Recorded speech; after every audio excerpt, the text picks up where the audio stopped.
Ano nangyari dun sa liwanag na nakabalot sa'yo, ha? Si Fabiola lamang makakakita sa nakakasilaw na liwanag. Nais mo bang magtakbuhan ng mga tao kapag nakikita nila akong umilaw? Alam mo, kasi hindi pa rin ako makapaniwala sa mga nangyayari. Hindi pa rin ako makapaniwala na iba ang mundo mo. Pero makakasanayan ko din naman yun eh. Sana nga lang may mga powers din ako para maprotektahan kita. Hindi mo naman kailangan ng kapangyarihan upang maalagaan ako, Eric. Hindi ba't nailigtas mo rin ako kanina? Sino ba kasi yung Fabiola na yun, ha? Doon sa mga kwento ni Inay Matilda, parang gigil na gigil siyang patayin ka. Kapatid siya ni Casmir. Ano? Kapatid ni Casmir? Dapat pala nag-iingat ka din doon sa lalaking yun. Ngunit iba si Casmir kay Fabiola, Eric. Mabait siya. Sana nga lang iligtas siya kung nasaan man siya naroon. Sige na. Magpapaimbestiga ako para matahimik ka na. Salamat, Eric.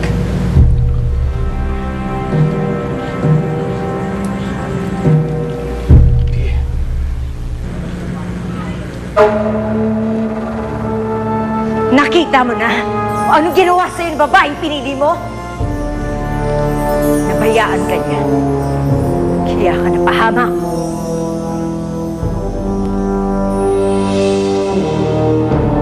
Casmir, anong nangyayari? Bakit naglaho ang liwanag na bumubuhay sa puso mo?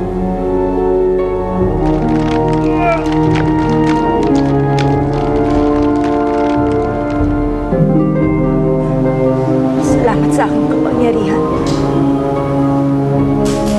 Ligtas ka na sa kamatayan.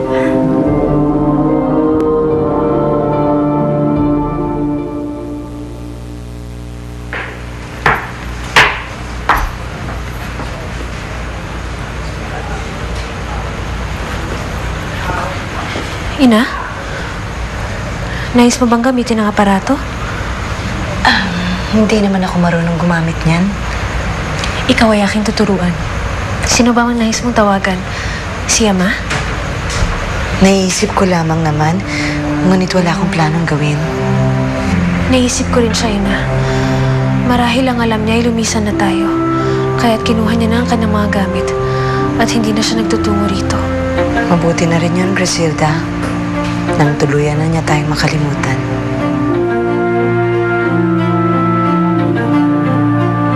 May kukunin ako sa factory. Are you sure okay ka na dito? I'll be fine, Andy. Don't worry. I have the best doctor in the world. Besides, nandiyan naman si Cindy. Babalik agad ako. Don't forget to take your medicine. I won't. Okay?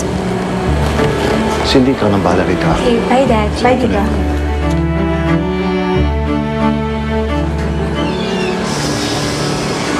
Diva! You're such a great actress, ah. Imagine, napaniwala mo si Tito Andy na nababaliw ka nga. Well, I was just so worried and desperate. Akala ko hindi na siya babalik sa akin. Kaya ako nagawa yun eh. I'm afraid to go back home now. Baka pag pagaling na ako ay magbagong isip ang daddy mo. Pero Mom, ano ba talaga nangyari sa'yo? Hindi mo ba nakita yung kidlat? Saka yung weird na babae, parang may power siya eh.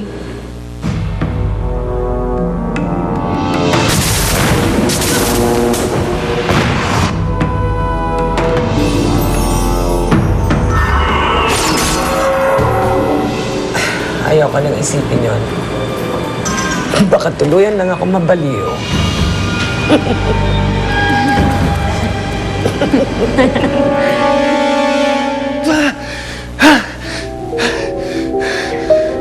Mabuti naman at gising ka na. Kumain ka na at magpakalakas. May papagwapa ako para sa'yo. Bakit kita susundin? Casmir, nababasa kong kabiguan sa iyong mga mata.